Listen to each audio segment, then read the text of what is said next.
मोहिनी एकादशी। वैशाख माह के शुक्ल पक्ष की एकादशी व्रत कथा। कुंती पुत्र बोले कि हे मधुसूदन, आपने बरुथनी एकादशी उपवास का महत्व बतलाया।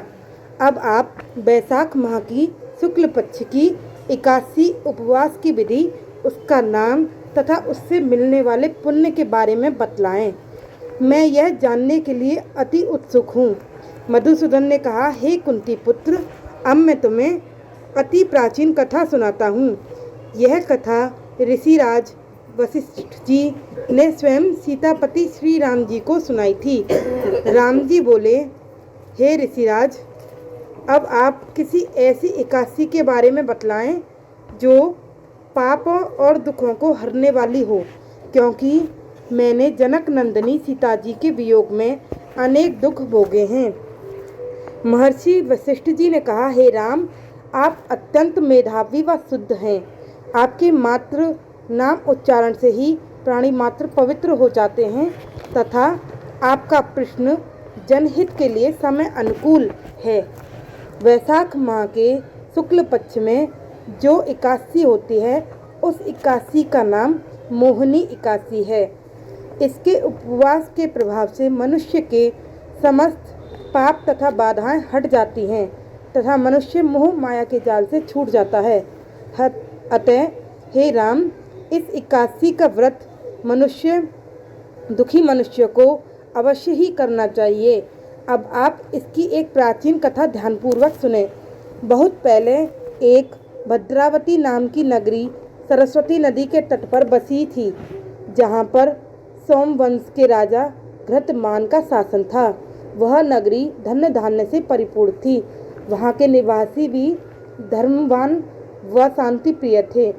उस नगरी में एक अति ही धनी व धर्मात्मा धनपाल नामक वैश्य रहता था। वह विष्णु भक्त था। उसने उस नगरी में अनेक धर्मशालाएं, कुएं, तालाब, भोजनालय, प्याऊ आदि बनवाईं। सड़कों के दोनों ओर आम, जामुन, नीम तथा अनेक प्रकार के फल देने वाले पेड़ भी लगवाए।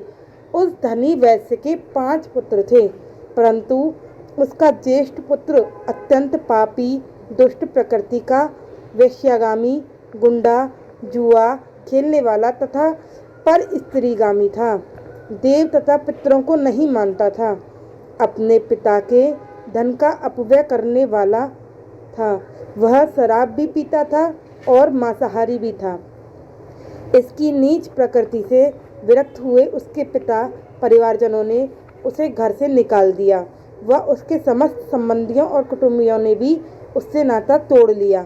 वह वैश्य पुत्र घर से निकलकर अलग रहने लगा।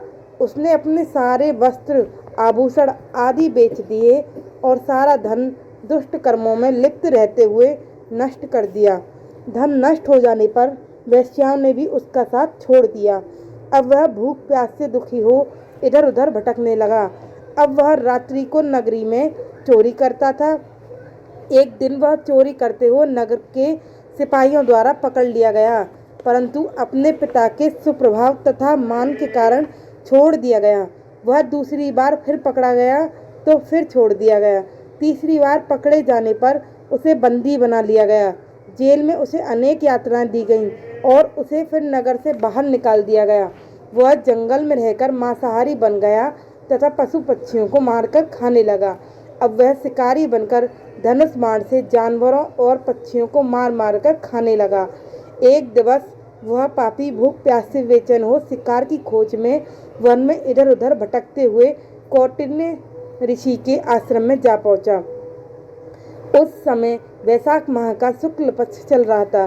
कौटिन्य ऋषि गंगा स्नान कर भीगे वस्त्रों में आश्रम में लौटे थे।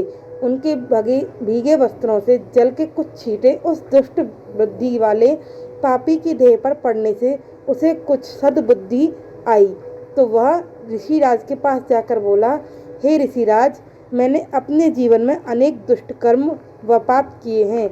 आप इनसे मेरी मुक्ति का मार्ग सुझाइए। ऐसा उपाय बताएं जिसमें धन की आवश्यकता ना हो, क्योंकि मेरे पास धन है ही नहीं। इस पर कौटिन्य ऋषि ने कहा, हे पुत्र, तू ध्यानपूर्वक मेरी बात सुन। तू वैशाख माह की शुक्ल पक्ष की 81 मोहिनी का उपवास रखेगा तो तेरे सारे पाप नष्ट हो जाएंगे। मुनि के वचनों को सुनकर वह अति प्रसन्न हुआ तथा उसकी बतलाई हुई विधि के अनुसार उसने मोहिनी एकादशी का व्रत किया। ऋषि वशिष्ठ जी बोले, हे मर्यादा पुरुषोत्तम राम, इस प्रकार उस दुष्ट बुद्धि वाले वैश्य पुत्र के सारे पाप जलकर राख हो गए। वह अंत में वह विष्णु भगवान के वाहन गरुड़ पर चढ़कर परम धाम विष्णु लोक को चला गया। यह व्रत मोह माया जाल से छुटकारा दिलाकर सद्गति प्रदान करता है।